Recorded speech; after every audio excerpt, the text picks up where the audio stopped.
जनपद संभल में संडे को जो इंसिडेंट हुआ था उसके बाद में पुलिस द्वारा एहतियातन तौर पर इंटरनेट है वो शट डाउन करने के लिए रिक्वेस्ट किया था। वो अभी भी कंटिन्यू है, लेकिन उसके अलावा बाकी जितने प्रकार की नॉर्मलसी है वो वापस आ चुकी है। आज स्कूलें भी खुली थी, जितने भी सुपर मार्केट्स हैं वो भी ओपन हुए थे। मैं उम्मीद करता हूं कि जल्द ही इंटरनेट है वगैरह इससे रिलेटेड भी है फैसिलिटीज है वो भी जल्दी रिज्यूम होंगी।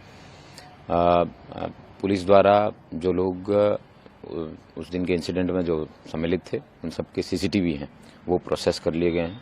100 से ज़्यादा लोग हैं, उनको आइडेंटिफाई कर लिया गया है। उनके चेहरे हैं, उनको जल्द ही जो है पुलिस द्वारा जो नीचे स्तर पे उनके साथ शेयर किया जाएगा और उनकी धरपकड़ की जाएगी। ये सबसे महत्वपूर्ण है कि कोई भी निर्दोष व्यक्ति है वो जेल नहीं जाएगा, लेकिन जिस भी व्यक्ति ने पत्थर उठाया, पुलिस के ऊपर चलाया, उस व्यक्ति को जरूर जेल भेजा जाएगा। मैं सभी लोगों से अपील करता हूं कि किसी भी रूमर मॉन्गरिंग में, किसी भी इस तरीके की चीज़ में विश्वास ना करें। और जनपद संभल पुलिस है ये सदैव आपकी सुरक्षा के लिए तत्पर है और हमेशा तैयार रहेगी। लास्ट 24 आवर्स में हमने कुल 27 लोगों को जेल भेजा है, उनमें से 25 पुरुष और 2 महिलाएं हैं। और आने वाले 24 आवर्स में भी जो सीसीटीवी प्रोसेसिंग है और ड्रोन के फोटोज़ का प्रोसेसिंग है वो चल रहा है। और काफ़ी बड़े पैमाने पे, बड़े स्केल पे इन सब चीज़ों की स्टडी करने के बाद में जो रियल अक्यूज्ड हैं, जिन लोगों ने वास्तव में इस घटना को अंजाम दिया था, और विवेचकों द्वारा अपनी विवेचना भी है वो युद्ध स्तर पे की जा रही है और जल्दी उसमें भी जो रिजल्ट है वो भी सामने आएंगे। टोटल कितने लोग अरेस्ट हुए सर? अभी कुल 27 लोग अरेस्ट हुए। Thank you. एफआईआर के बारे में बताएं सर, कितनी?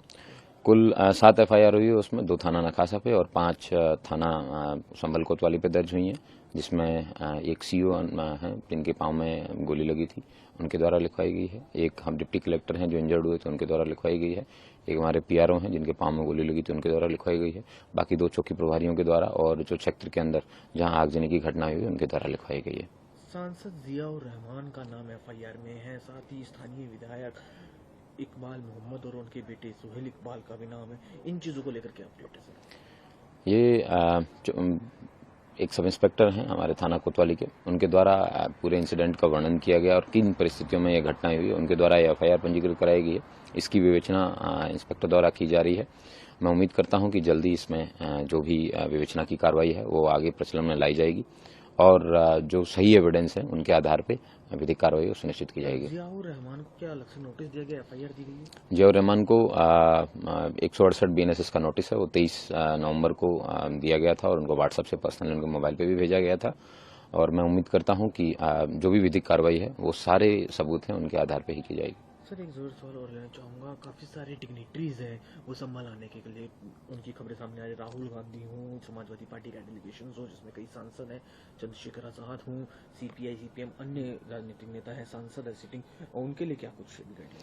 ये 163 बीएनएसएस जो कि पहले धारा 144 के रूप में जाना जाता था, उनके डीएम महोदय द्वारा जो नोटिस है वो 30 तारीख तक विभिन्न प्रकार के प्रतिनिधिगण या फिर माननीय जो जनप्रतिनिधि है उन सबको 30 तारीख तक जनपद में न आने के लिए अनुरोध किया गया है। 30 तारीख के बाद में उनका स्वागत है वो आए, लेकिन 30 तारीख तक के लिए उसके लिए मना है। Thank you. जल्दी इंटरनेट की सेवाएं हैं वो रिज्यूम हो जाएंगी। एक जरूरी सवाल और आपसे लेना चाहूँगा, अभी पूरी सिचुएशन चल रही है, आप लगातार शॉपकीपर से मिल रहे, सब लोगों से मिल रहे, लोगों का कैसा रिस्पॉन्स सामने आ रहा है? और एक व्यक्ति है जिसकी मृत्यु हुई थी, 4 लोगों में से एक, उसके परिवार के द्वारा भी शिकायत दी गई है पुलिस में? 4 जो डिसीज्ड हैं, 4 लोगों की जिनकी मृत्यु इस घटना में हुई है, उनके द्वारा तहरीर दी गई है। उस तहरीर के आधार पर 4 अभियोग भी पंजीकृत किए गए, उसमें से 3 थाना कोतवाली में, 1 थाना संभल पर, कोतवाली 3 थाना कोतवाली संभल पे और 1 थाना नखासा पे दर्ज किए गए हैं। और उनकी विवेचना भी है वो मेरिट के आधार पर की जाएगी और आगे विधिक कार्रवाई सुनिश्चित की जाएगी। अगर आप ये वीडियो YouTube पर देख रहे हैं तो हमारे चैनल को सब्सक्राइब कर बेल आइकन दबाएं, और Facebook पर देख रहे हैं तो हमारे पेज को लाइक करें। 8 मिलियन प्लस सब्सक्राइबर, आपके इस भरोसे के लिए बहुत धन्यवाद।